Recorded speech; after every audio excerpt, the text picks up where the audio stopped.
بسم اللہ الرحمن الرحیم۔ اسپاٹ لائٹ میں میں ہوں جی ڈاکٹر محمد ابراہیم مغل۔ آج ہم بات کریں گے، پوری قوم پاکستانی جو ہے ایک تذبذب کا شکار ہے کہ یہ جو امریکہ نے ٹیرف کی بات کی ہے اس سے کیا مطلب ہے اور دنیا پر اس کے کیا اثرات ہوں گے۔ ٹیرف سمجھ جائیں کہ جس طرح مسول یا چنگی ہوتی ہے یا ٹیکس ہوتا ہے، امریکہ نے یہ فیصلہ کیا ہے کہ دنیا بھر سے، خصوصاً وہ تائیوان سے، کوریا سے، چائنا سے انفارمیشن ٹیکنالوجی اور کمپیوٹرز کی بہت زیادہ چیزیں امپورٹ کرتے ہیں، درآمد کرتے ہیں امریکن، اور انہوں نے اپنے ملک کی معاشی حالت کو مزید مضبوط بنانے کے لیے ٹرمپ صاحب نے یہ فیصلہ کیا ہے کہ ہم جو بھی چیز درآمد کریں گے اس پہ ہم ٹیکس لگائیں گے، اور وہ ٹیکس ہماری مرضی کا ہوگا کتنا لگائیں گے، تاکہ آنے والی چیز جو ہے اس کو اس قدر زیادہ امریکہ میں اہمیت نہ مل جائے، امریکہ کی اپنی جو پیداوار ہے اس کو زیادہ سپیس ملے، اس کو زیادہ جگہ ملے، اس کو زیادہ مارکیٹ ملے۔ ہر جو ریاست کا بڑا ہے اس کو اپنی ریاست کا سوچنا چاہیے۔ جب امریکہ نے یہ فیصلہ کیا کہ ہم ٹیرف اپنی مرضی کا لگائیں گے تو انہوں نے پاکستان پر بھی 29% کا کہا ہے، دوسرے ممالک میں تو اس سے بہت زیادہ بھی کہا ہے، لیکن چونکہ پاکستان سے بہت کم چیزیں امریکہ جاتی ہیں لہذا انہیں کوئی اتنی پرواہ نہیں ہے، ہم وہاں سے بہت کچھ منگاتے ہیں۔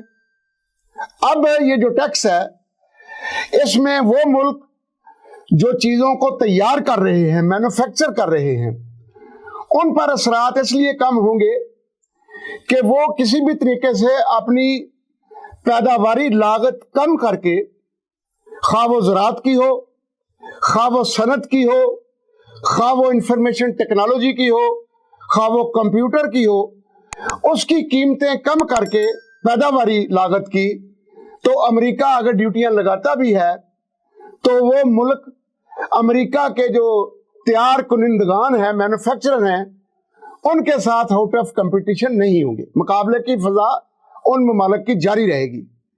بدقسمتی ان ملکوں کی ہوگی جو صرف ٹریڈ کرتے ہیں، ادھر سے چیز پکڑی اور ادھر چیز سپلائی کر دی، جیسے سنگاپور ایک بہت بڑا ملک ہے۔ پاکستان کی بھی میں سمجھتا ہوں بدقسمتی ہے ابھی کہ ہم ایک تو مینوفیکچرنگ میں بہت پیچھے ہیں، میرا صنعت کار اور میرا کسان اس کی وجہ سے بہت پریشان ہے۔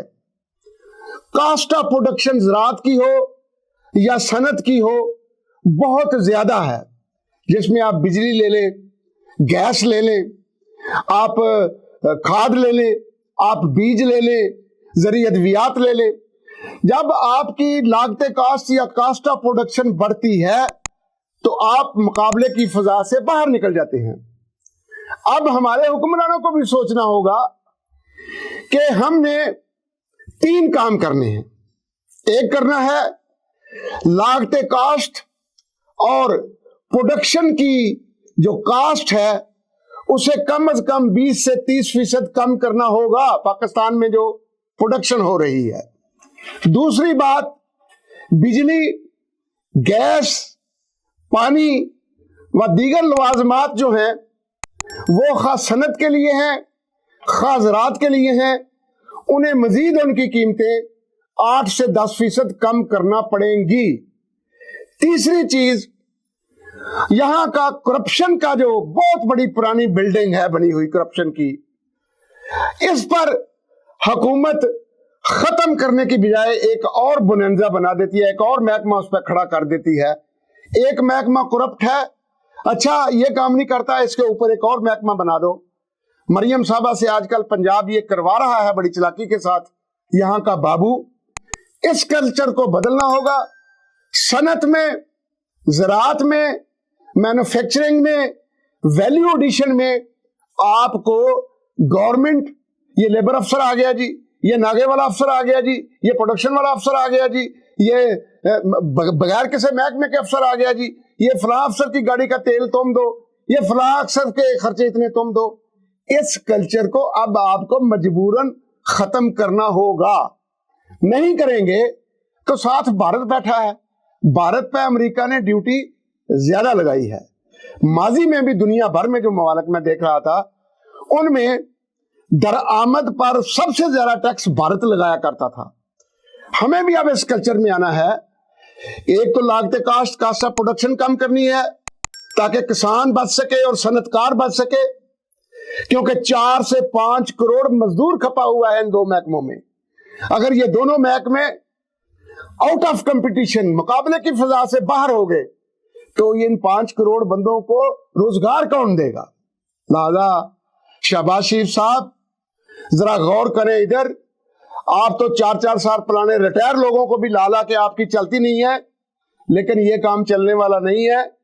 अब आपको आईने नौ से डरना, तर्जे कुहन पहनना, मंजिल यही कठिन है कौमों की जिंदगी में। अब आपको आईने नौ में आंखों में आंखें डालना होगी। कोई बात नहीं, अमेरिका ने ड्यूटी बढ़ाई है, हम अपनी वैल्यू एडिशन करेंगे। हम क्यों धागा बेचते हैं, कपड़ा बनाएंगे। क्यों कपड़ा बेचते हैं बाहर, शर्ट सिएंगे।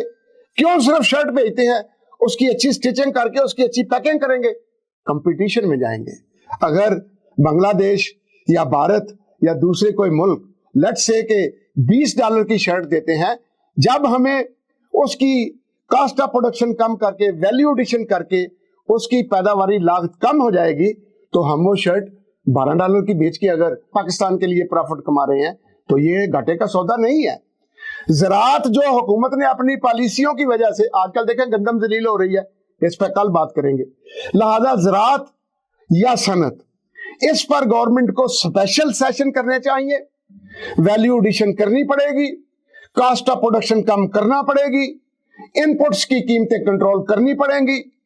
अयाशी बाबू की जो सारी लोड होती है सब पर, उन महकमा जात को ये नहीं कि आप कंट्रोल करें, वो फैक्ट्रियों में या किसानों के पास जाके छापे ना मारे, नहीं, उनकी रिश्वत ना रोकें। उन महकमों को भी खुदा हाफिज कहना पड़ेगा।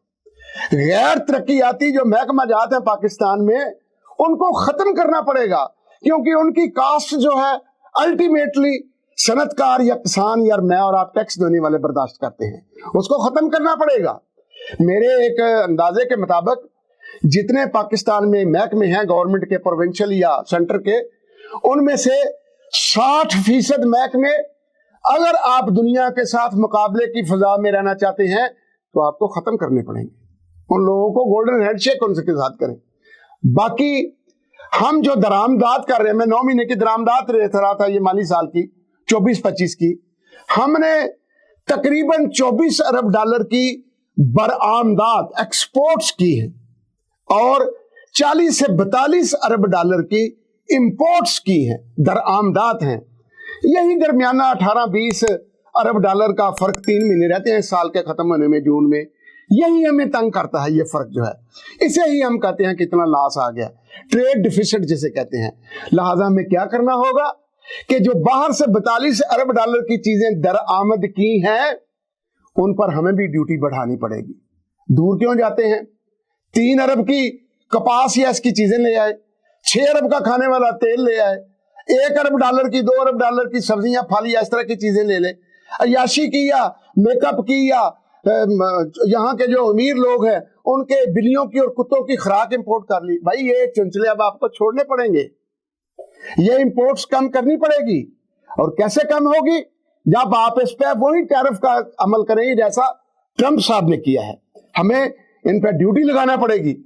खसूसन खाना वाला तेल जो है, हम अपनी जरूरत का तकरीबन 80% दरामद करते हैं मलेशिया, इंडोनेशिया से।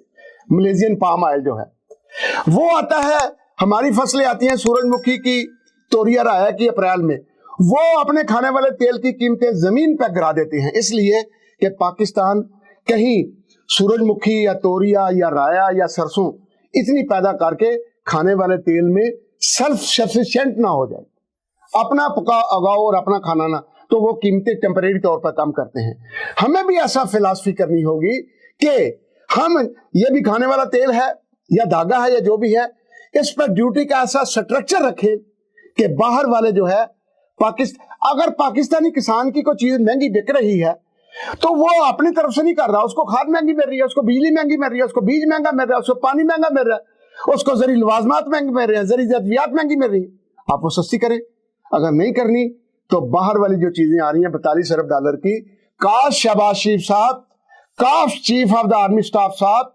काश जरदारी साहब, आप इस तरफ ध्यान दें कि ये $42 अरब की जो है, अगर ये जरूरी यानी है तो इन पर इतनी ड्यूटियां कर दें, इतनी ड्यूटियां कर दें कि पाकिस्तान को फिर चलो उधर कुछ मुनाफा हो, लेकिन फिर भी हमें इन दरआमदात को इस टैरिफ की शक्ल में, जैसा ट्रंप साहब ने किया है, हमें भी पाकिस्तान का सोचना है। जिना का पाकिस्तान, हम सब का पाकिस्तान तभी बनेगा जो अज़म हम लेके चले हैं, मैं और मेरी टीम जो अज़म लेके चले हैं कि हमने पाकिस्तान को अपने पांव पर खड़ा करना है, और मुआश इसमें बहुत बड़ा किरदार है।